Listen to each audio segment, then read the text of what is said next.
Halo, selamat pagi anak-anak. Hari ini kita berjumpa lagi dalam pelajaran IPS. Kita akan belajar masuk ke tema 2, subtema 1, yaitu bicara tentang jenis-jenis kegiatan ekonomi masyarakat.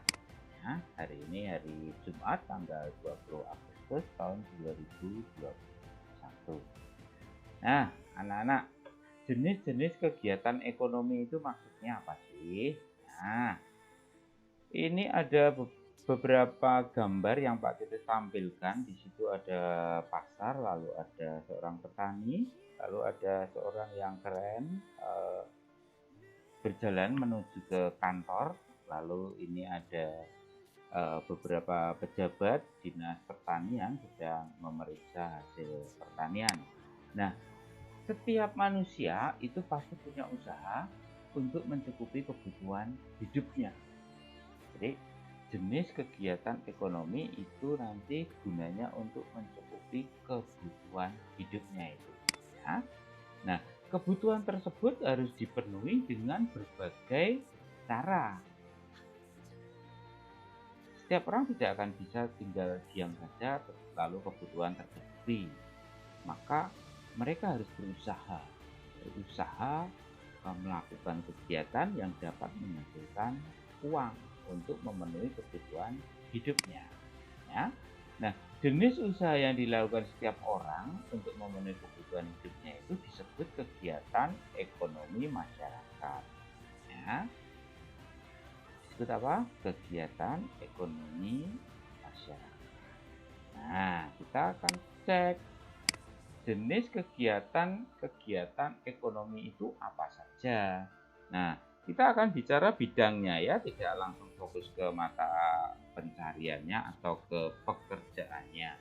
Yang pertama ada pertanian, lalu perkebunan, peternakan, lalu kehutanan, perhutanan ya, perikanan, lalu perindustrian, pelayanan jasa, perdagangan, pertambangan, dan pariwisata.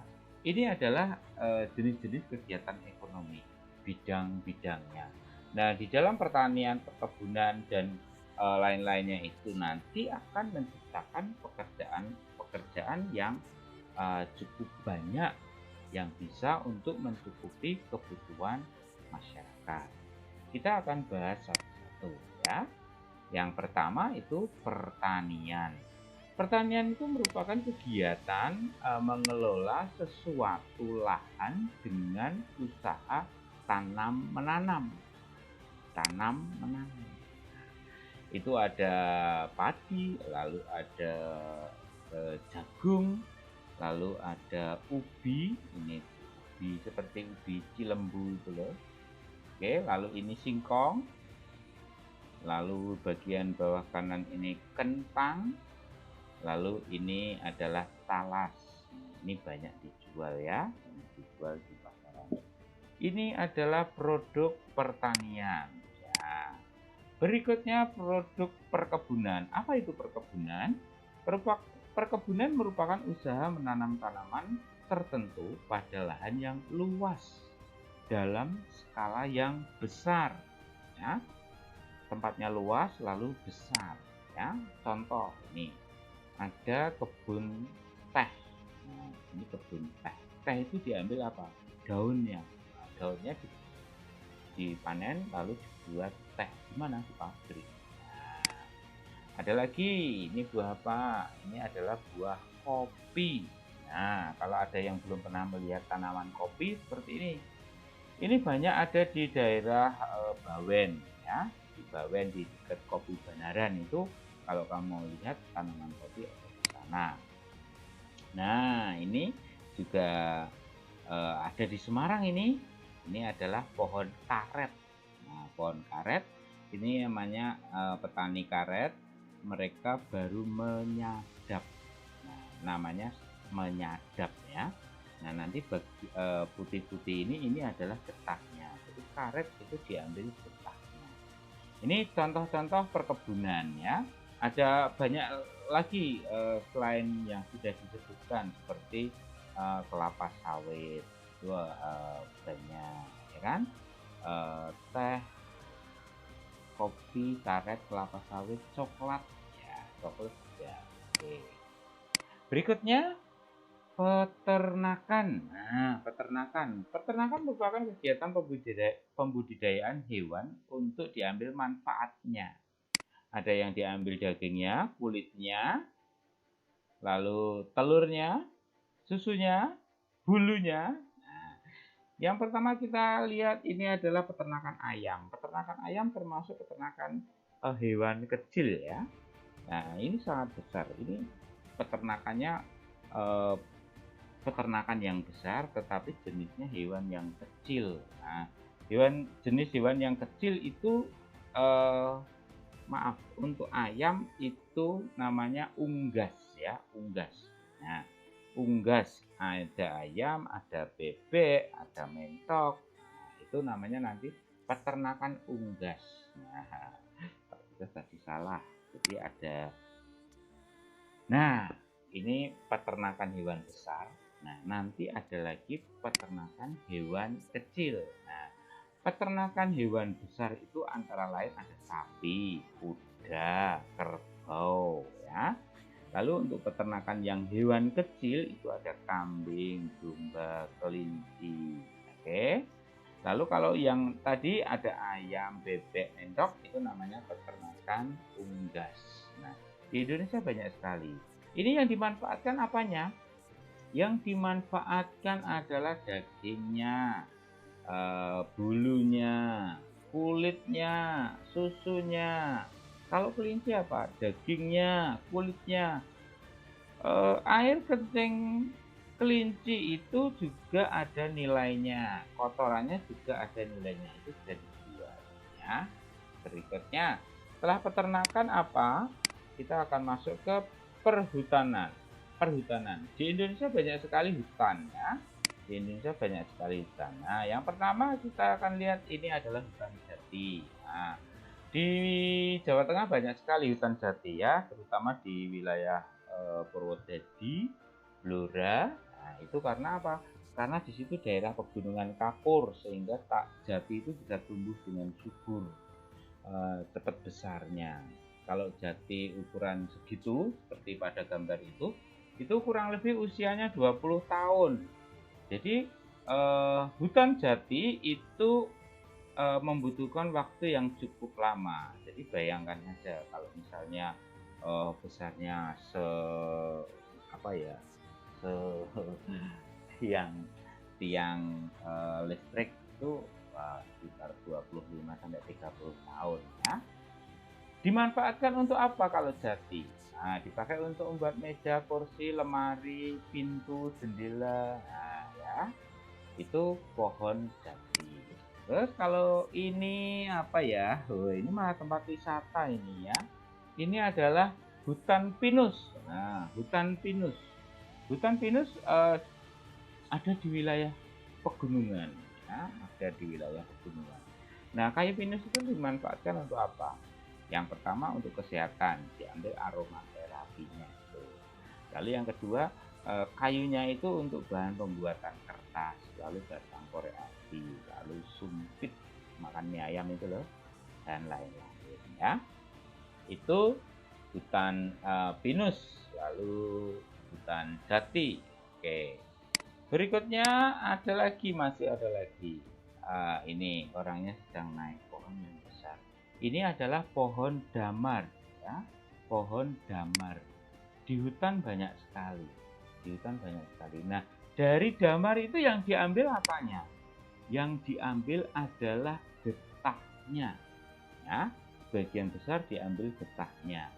Nah, seperti ini. Jadi batang pohonnya itu dilubangi atau dilukai sehingga nanti akan keluar getahnya.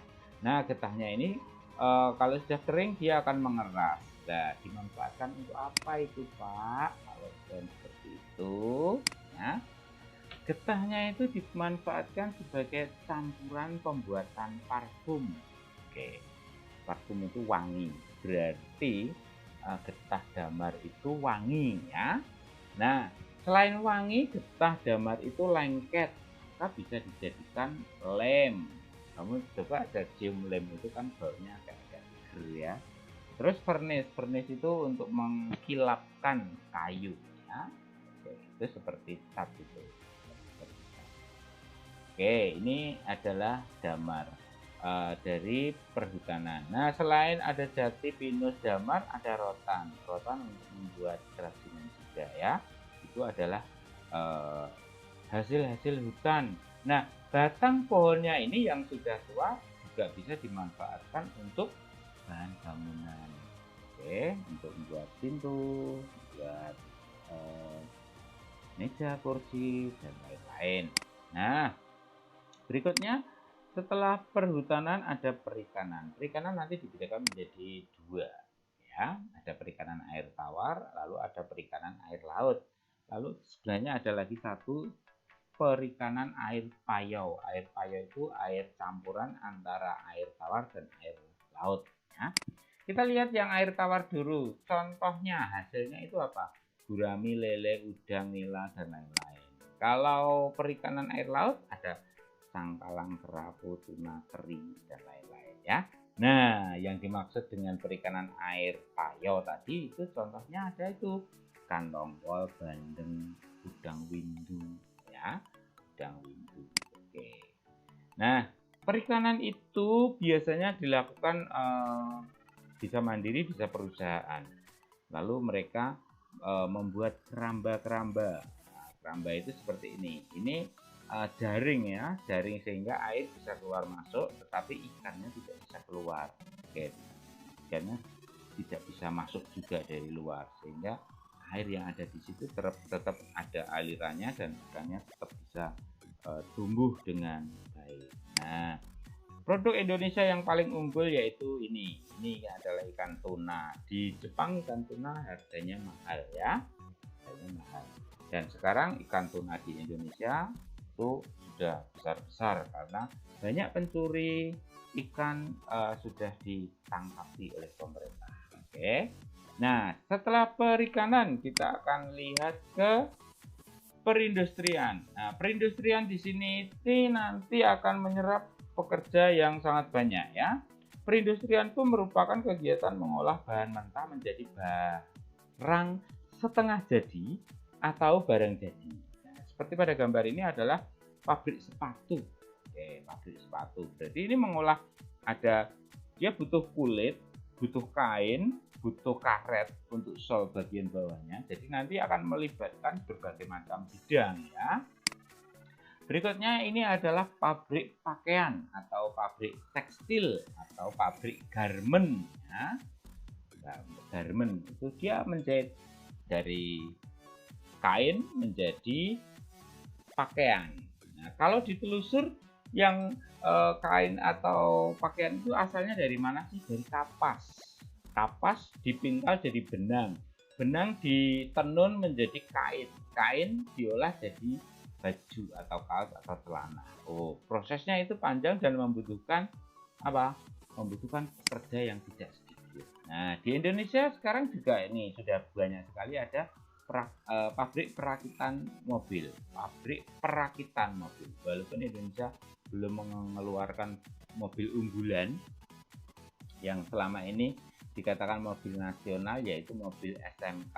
Itu produknya belum sampai membanggakan orang Indonesia, tetapi Indonesia menjadi tempat perakitan mobil-mobil kelas dunia seperti ya Toyota, lalu Suzuki, lalu Daihatsu. Nah, itu ya, itu mereka merakit mobil di sini. Ini semuanya ini pakai mesin ya, mereka pakai robot karena angkat barang-barang yang berat. Oke. Tapi yang mengendalikan ini siapa? Yang mengendalikan itu tetap manusia. Maka kita wajib belajar juga bagaimana cara mengendalikan dan bagaimana cara memperbaiki, kalau perlu menciptakan robotnya supaya bisa membuat mobil dengan cepat. Nah, tujuan Indonesia seperti itu. Ini untuk perindustrian. Pak, ada perakitan motor enggak? Ada perakitan motor Yamaha, Suzuki, terus Honda itu punya pabrik di Indonesia ya. Terus berikutnya, setelah perindustrian kita akan masuk kepada pelayanan jasa. Nah, jasa itu merupakan kegiatan pemberian pelayanan kepada orang lain. Kita melayani ya, jasa ya. Jasa tidak memiliki wujud, tetapi dapat dirasakan manfaatnya. Contohnya apa? Jasa angkutan umum, jasa kesehatan, pendidikan, potong rambut atau salon, dan lain-lain. Jasa angkutan umum ini misalnya rental mobil, travel, lalu bis antar kota, pesawat, gitu. Tempat penjualan tiket kereta api, itu juga jasa ya. Terus ada kesehatan, kesehatan itu berarti dokter, perawat itu merupakan tenaga pelayanan jasa. Mereka melayani pasien. Nah, lalu pendidikan ini guru, dosen ya. Terus berikutnya yang potong rambut itu ya capster. Nah, sebagian besar pelayanan jasa itu sulit untuk ditawar. Ya, perlu diingat ya. Dokter itu ketika kita periksa dia punya tarif. Dokter spesialis itu 100 hampir 200.000 rata-rata ya. Kita nggak bisa dong, Mbok, 100.000 aja. Ya, kalau misalnya 200.000 dikasih obat sekali minum sembuh, kalau 100.000 nanti kasih obat baru seminggu sembuh, mau enggak? Enggak mungkin ya, enggak mungkin. Nah, sama seperti potong rambut. Potong rambut itu biasanya berapa? 20.000. Kalau Mas saya potong rambut 10.000 aja, malah digundul ya. Nah, itu ya, pelayanan jasa itu sulit untuk ditawar kecuali jasa yang menggunakan alat, contohnya angkutan itu. Oke, lanjut ya. Nah, ada Pak Dokter, ada ini sewa mobil. Oke, kalau biasanya kalau ke teman sewa mobil lebih murah. Nah, itu adalah pelayanan jasa. Nah, sekarang perdagangan. Perdagangan ini akan meliputi pangsa pasar yang sangat luas ya. Ada pedagang besar atau grosir, lalu ada pedagang kecil, lalu ada toko, ada warung, ada hiper, super, minimarket. Maksudnya hipermarket, supermarket, minimarket ya, dan lain-lain. Nah, kalau hipermarket di Semarang itu ada di Java Mall, itu ada, DP Mall ada, Paragon ada ya. Tentrem, Pak Titus belum pernah masuk, nggak tahu ya. Kalau supermarket itu seperti ada di ini, ada Majapahit, ada Banyumanik, ada Siliwangi, itu supermarket. Nah, kelasnya lebih kecil tapi lengkap ya. Nah, kalau minimarket berarti contohnya yang Indomaret, Alfamart, Alfamidi itu minimarket ya. Nah, sekarang perdagangan bisa online atau daring maupun offline. Online itu artinya menggunakan jaringan internet ya. Kalau daring itu dalam jaringan. Kalau offline itu ketemu langsung ya. Oke, lanjut. Nah, ini gambar apa ini? Ini adalah contoh supermarket ya. Nah, yang online tadi seperti ini. Kita bisa pakai Bukalapak, Lazada, Shopee, Tokopedia, dan lain-lain, banyak ya. Nah, selain perdagangan, pertambangan ya. Pertambangan merupakan kegiatan menggali atau mengelola sumber daya alam dari dalam bumi. Ya. Contoh yang pertama, ini adalah emas. Ini sudah menjadi barang ya. Sudah menjadi barang emas. Ini tambang minyak bumi. Oke. Ini tambang batu bara. Oke. Ada lagi, ini tambang timah. Tambang-tambang ini dikelola oleh negara, bekerja sama dengan swasta ya. Oke. Selain pertambangan ada yang terakhir pariwisata. Gambar apa itu? Hotel. Oke. Ada lagi restoran. Biasanya hotel itu ada restoran. Biasanya ya. Yang dijual tidak hanya makanan di restoran, termasuk pemandangannya itu loh. Pemandangannya itu indah sekali. Oke. Nah, di tempat wisata biasanya ada penjual souvenir. Nah, ini souvenir. Oke.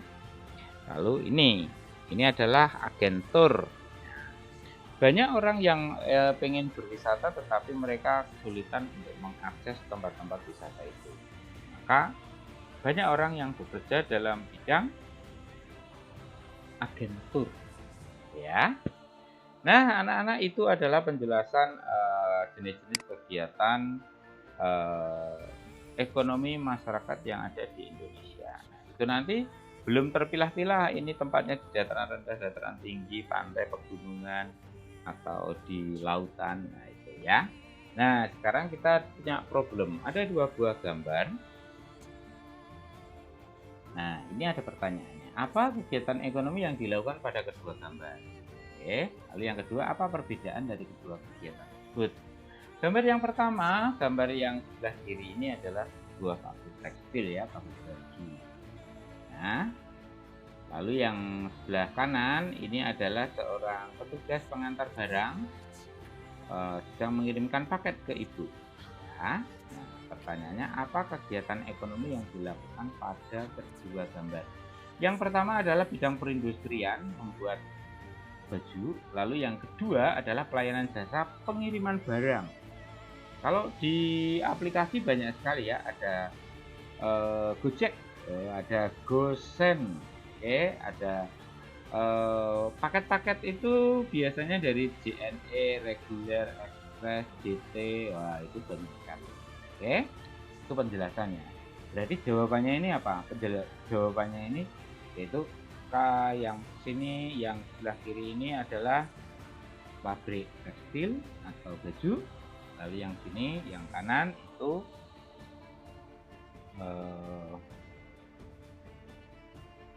jasa pengiriman barang. Ini bisa dikatakan ini A, ini B, gitu ya. Apa perbedaan dari kedua kegiatan? Perbedaannya adalah yang pertama, banyak ya perbedaannya. Oke. Gambar pabrik tekstil itu merupakan kegiatan ekonomi perindustrian yang mengolah bahan setengah jadi menjadi barang jadi. Nah, kegiatan perindustrian itu menghasilkan barang berupa pakaian. Nah, yang gambar B ini merupakan kegiatan ekonomi jasa pengantaran barang secara daring atau online. Nah, pelayanan jasa menghasilkan jasa yang dapat dirasakan manfaatnya, yaitu mengantarkan barang sampai ke tempat tujuan dengan aman dan selamat. Oke. Ini adalah materi kegiatan kita pada hari ini.